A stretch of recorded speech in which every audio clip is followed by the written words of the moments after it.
Andy rolls out the welcome mat for the Inner Circle's newest member, while Marcos and Claris try to find a safe haven for the other Lynwood patients. And Jace steps into the world of the Purifiers. Everyone's trying to find a place to belong.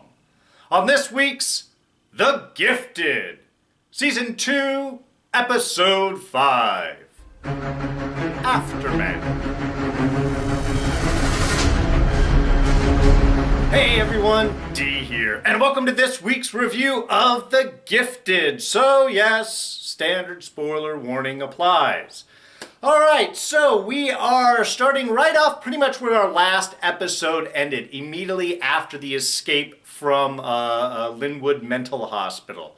And we've got a few things kind of going on with this episode. There's a lot more setup, it really feels. Not any giant moves, but we're, again, shifting pieces around. And that's sort of a lot of how this season has been started to feeling.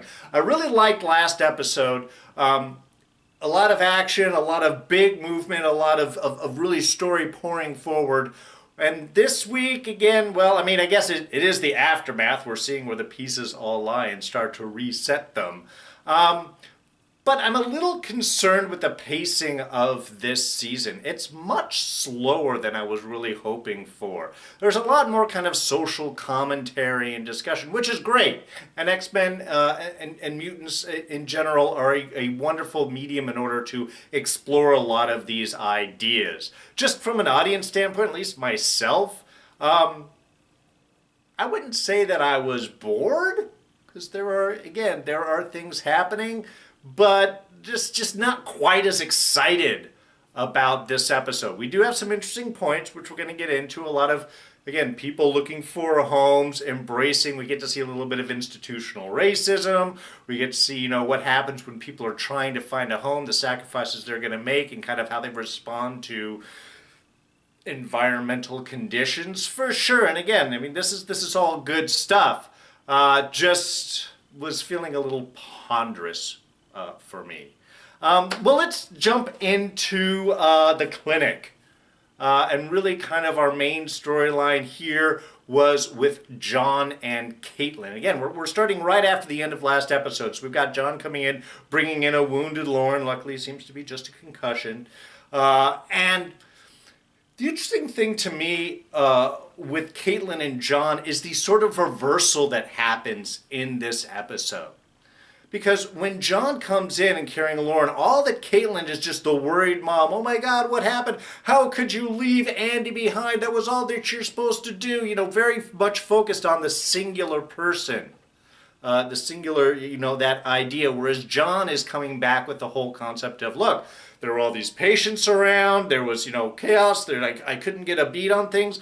Which to me was actually kind of an interesting insight into John's powers, is they can be overloaded with too much stimuli, too much chaos going on around him. So, I mean, that was kind of an interesting insight. But his focus is like, look, we had to think of the bigger picture, the good that we had to do. Yes, we lost Andy, but we were able to get all these other mutants out. We had to focus on that. The police were coming.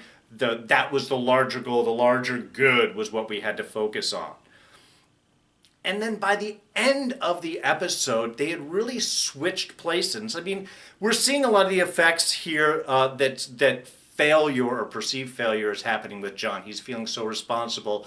The loss of Atlanta and the fall of mutants and all of those types of things, again, weighing heavily on him. So he is seeing this in some ways as another failure of not being able to get the mission done, of the losses that are around him. We are introduced to Michael, the mutant with the acidic skin, who is another brother in arms for John. So we get to see that kind of personal attachment. What did Michael say? He was at the 82nd Airborne Mutant Corps. Okay, you can see that the U.S. Army would certainly seem to take advantage of the potential that mutants might bring to the battlefield. Okay, how he ended up in the hospital. It must have been an interesting story, probably very sad, as happens to be the case with many of the Lynwood patients. But we see this kind of personal identification where now this gives John a singular mission to save this soldier, to save these people. And so by the end of the episode, when we have the Purifiers coming into the clinic, Caitlin and John, again, sort of reverse their positions, where John is focused on the singular mission, the singular person, the singular good. We must help this one individual. Whereas Caitlin is like, no, we can't. We may have to sacrifice this one in order to preserve everyone else, in order to keep this as a spot where we can help other mutants, in order to save the other mutants that are here hiding. You have to think of the greater good versus the individual. Exactly what John was kind of trying to portray to Caitlin at the beginning of the episode is then what Caitlin is trying to convey to John by the end of the episode. So it was a real interesting switch in those two, and I think something that could potentially bring them a little closer together. Certainly Caitlin stepping into a bigger leadership role, which is great. The only downside here is because Caitlin sort of lied to John. And with Michael's benefit, I mean, I think he knew that he was going out. And certainly trying to get him to a hospital in that short period of time, that may not have saved him anyway with the amount of damage that was done. But the fact that she lied to John might undermine some of John's trust and maybe cause him to fracture off, which could again become an interesting position if the one non-mutant character becomes one of the leaders of the mutant underground. Now, on the inner circle side of things, we are introduced to Rebecca, the mutant that they had pulled out of the hospital to do a big job, very important. A lot of weight being put on this brand new individual. But she's not being very responsive. And how would you think otherwise? She's been basically tortured inside of this mental institution for some time, dealing with a lot of post-traumatic stress right there. And this is something obviously Lorna can connect into, having been in a hospital similar to this herself. And yet, there's a lot of, I think, stressful pushing that both she and the Cuckoos kind of put on Rebecca initially.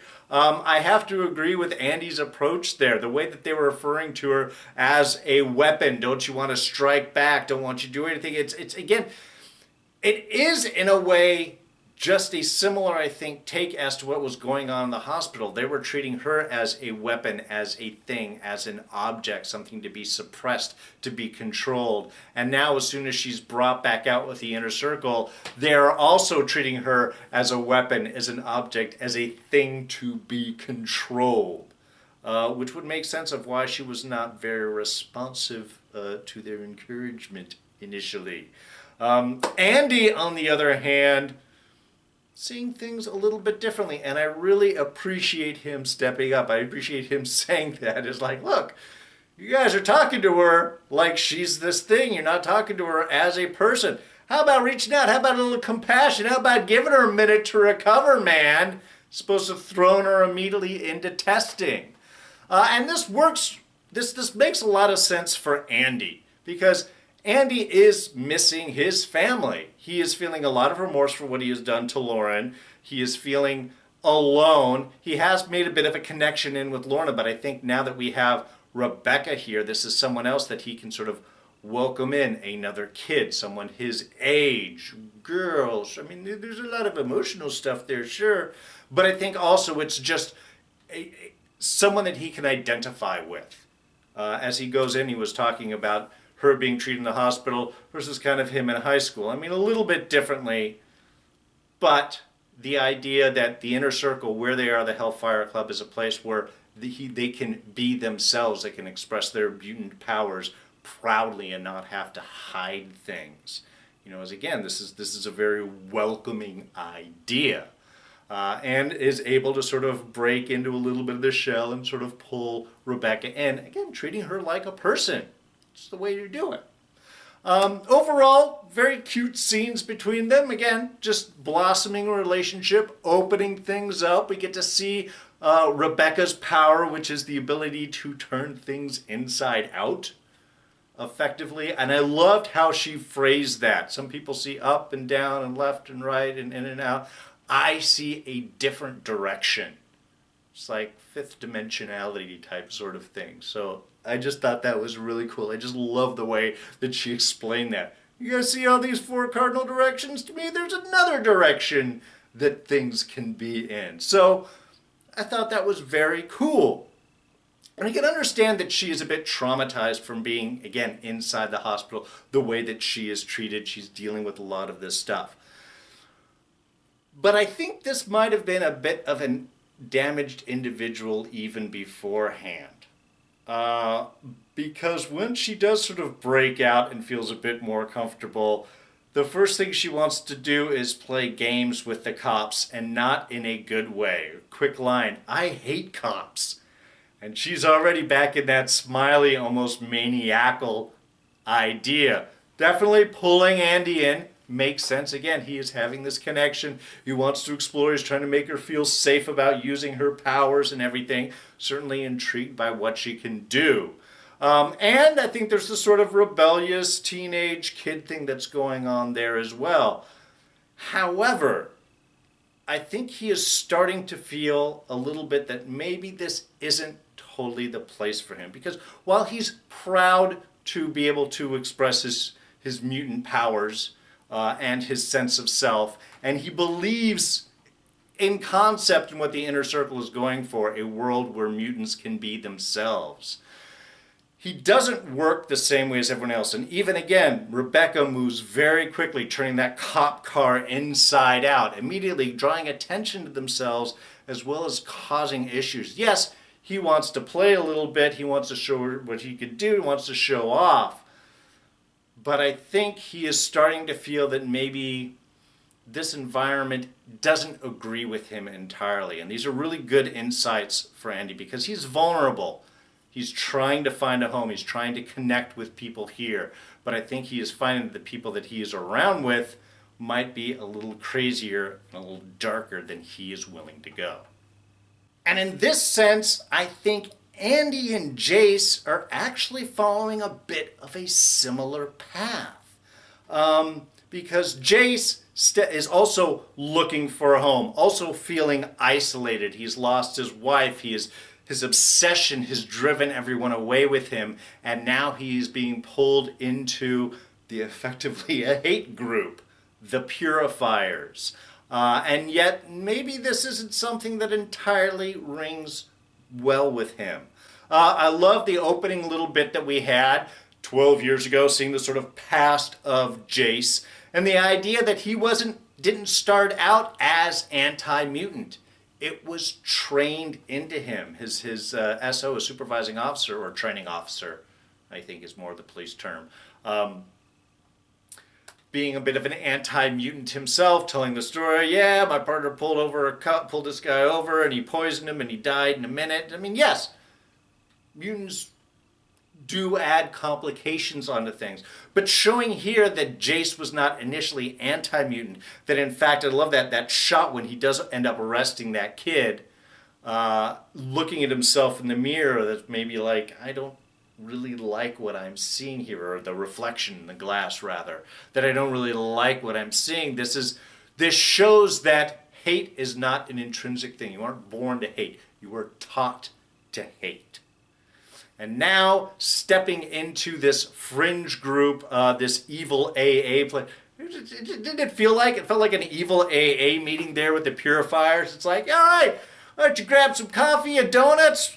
We'll get started with the hate in just a minute. We'll have our little discussion. You can introduce yourself and tell why you believe mutants should die.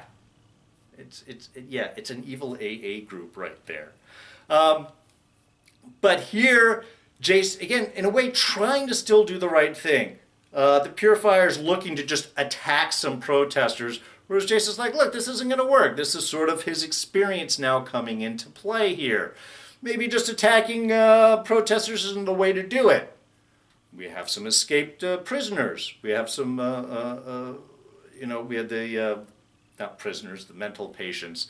Some escapees, fugitives, as it were. Why don't we go after them? If we collect them and turn them over to the police, that means that we can be part of the solution. We're not just being put in that corner hate area. So in a way, Jace using a bit of his experience, his technical know-how to kind of sharpen and focus the group. However, this is still one of those instances where how the group is working doesn't entirely run with him. He doesn't want to just attack protesters. I don't think not necessarily just because it creates for sympathy out there. You know, somebody films attacking protesters, now there's going to be sympathy for mutants, and it's going to make the Purifiers look worse. I think Jace still internally wants to do the right thing, and therefore doesn't see as attacking protesters as the right thing to do, but rounding up fugitives is something that he can wrap his mind around. But again, he's still working with a hate group. He's still working with a highly prejudiced group of individuals that are acting more on emotional impulse than they are on their mental logic of any sort. So when they get to the clinic, ready to just go in, even then at that point where they're saying, just let us in, I mean, how is a clinic just going to open the doors for a gang of ruffians to just go and ransack through them? I mean, I'm not really sure what their whole thought in getting into the clinic was. But even here, Jace is trying to calm things down. Look, we just want to go in. We're just looking for fugitives. Just let us in. Of course, he's not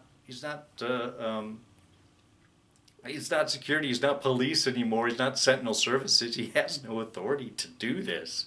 And as soon as they don't get what they want, it's breaking in, it's grabbing things, it's beating up the doc who is not giving them information. And this is where Jace may be seeing that things are going too far. And this is where I'm talking about that kind of connection between Andy and Jace. Whereas Andy's seeing how crazed Rebecca was lashing out at cops that she hates. You see the Purifiers lashing out at this doctor because he's not giving the information that you want, willing to step over that line, willing to beat up an innocent individual, effectively, in order to express their hatred, in order to try and get what they want.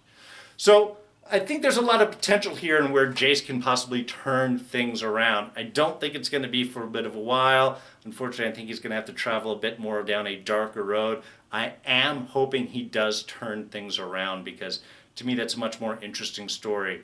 Though, what we do get to see is how somebody who is vulnerable can get pulled into a hate group and slowly, over time, start to do things that maybe they never thought that they would do themselves.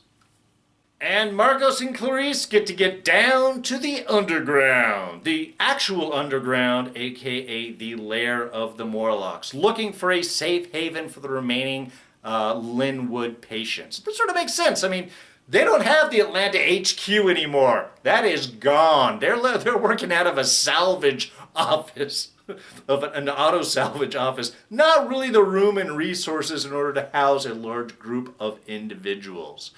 So this does get us to reconnect back with Erg and the Morlocks, a little bit more insight into their world. And I liked a lot of this. We're dealing a lot with people looking for a home, a place to belong, and maybe the sacrifices they're willing to make in order to belong. We also get a little bit more of an insight into how people respond to environmental pressures. The Lynwood patient that Marcos sort of connects to, who can do the cool little balls of light. Very sad story coming from her. Just someone that was at a party, having fun, started up some balls of lights as she was dancing, and boom, people freak out, cause a riot. She's arrested for inciting a riot. Luckily, does not get persecuted, does not get convicted, because there was at least one person on the jury that can't see how she did anything was really any danger. These are balls of light. It's not dangerous. But here where we see some institutional racism, again, rearing its head. Oh, we can't put you away for this. Then how else can we put you away? Oh, we'll diagnose you with a manic condition. We'll lock you up in a hospital for the rest of your life. I mean, that's some serious messed up stuff right there. This is somebody where someone would lash out. Someone like Rebecca certainly could lash out at this response, at being angry. Even Marcos talks about, this would make me so angry. But we get a different response from this particular patient. Decides to forgive. There are two ways that you can respond to these types of impulses, to these type of environmental conditions. You can lash out or you can accept. You can forgive. So it shows sort of a different way of dealing with some of these things. Again, it's that hatred, again, is learned. It is a choice in a way, and you can choose to go a couple of different ways. You can choose to hate or you can choose to forgive, and that gives you a brighter outlook, a way of viewing the world, of not lashing out at everything. So I kind of like that sort of idea. Again, very sad story, but a very positive response out of it. But this is going to be home for the future, and of course, ERG does have some conditions. Well, if you're normal looking, we're going to brand you, and then you can stay. Now, the idea of this is a place where your mutant powers can be accepted, you can be yourself, you can be celebrated. We have Clarice kind of getting her Blink name officially here. It hasn't really been referred to that at any point. So we have ERG effectively kind of opening up to Clarice right there. How to explain your powers? I portal, I blink. That's what we'll call you. Blink. Be who you are. I mean, again, that idea, same thing the inner circle is sort of selling right there. This is a place where you can be yourself. However, conditions are you have to live underground, and we've got to carve a branded giant M in your face, which I am on record as agreeing with Marcos on this. Not a big fan at that. Don't like it at all. I guess there might be some comic backstory in this with some of the later Morlock stories. As far as I remember, though, it was just dealing with Bishop's alternate timeline in the future here. But, again, could be certainly stuff that I have missed.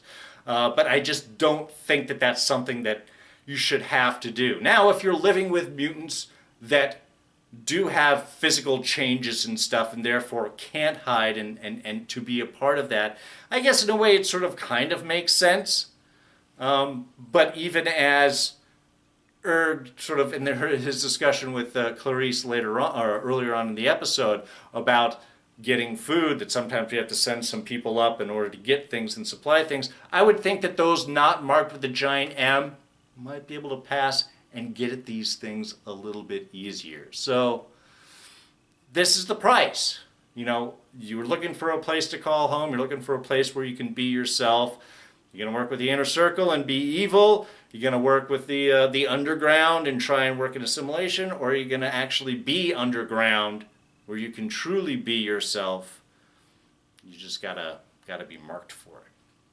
Now, we dealt with a lot of large concepts in this episode. You know, doing the right thing. You know, thinking of the greater good versus the individual. Trying to be part of the solution. Even just, you know, finding a place where you can be yourself. These are great larger concepts, but they don't. But those are ideals that you can get when you are comfortable enough to have those, which is not something that the Morlocks are always dealing with.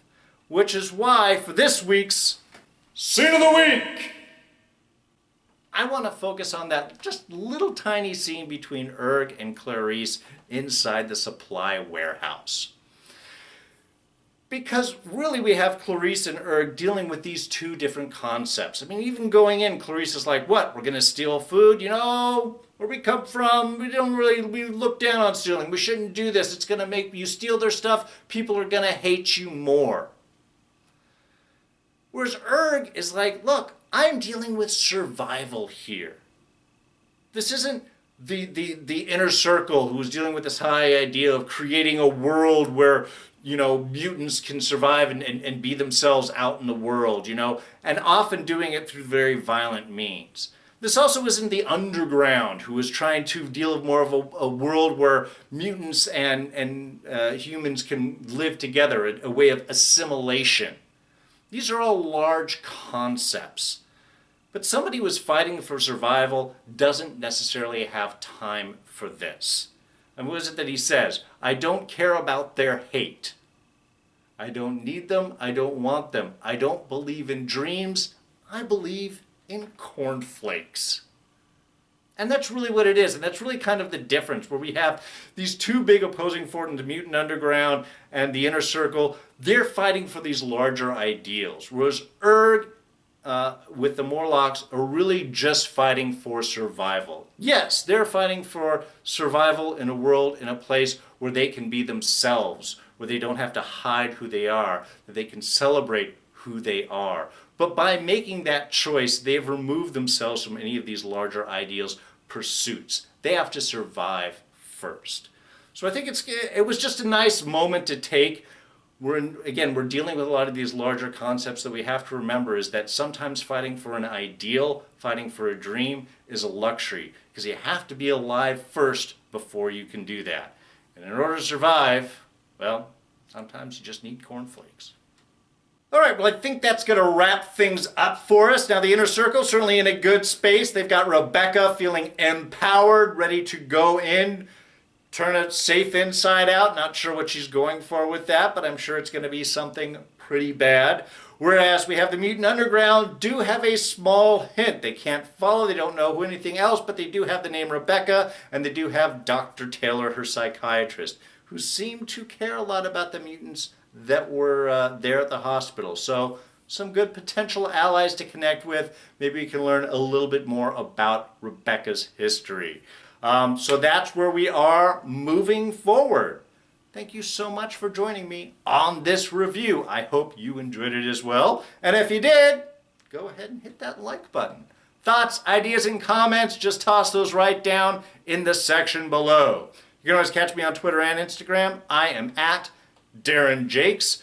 Please subscribe if you're not a subscriber. It's quick, it's easy, one button press. Catch these reviews and everything else. In fact, we'll throw up a couple of our latest right here, including the almost last episode for Rick Grimes in The Walking Dead. That's going to be coming up this Sunday. Hope you guys can catch that. Anyway, so that's it for me. I'm D, and I'm out of here. Catch you guys next time. Bye-bye.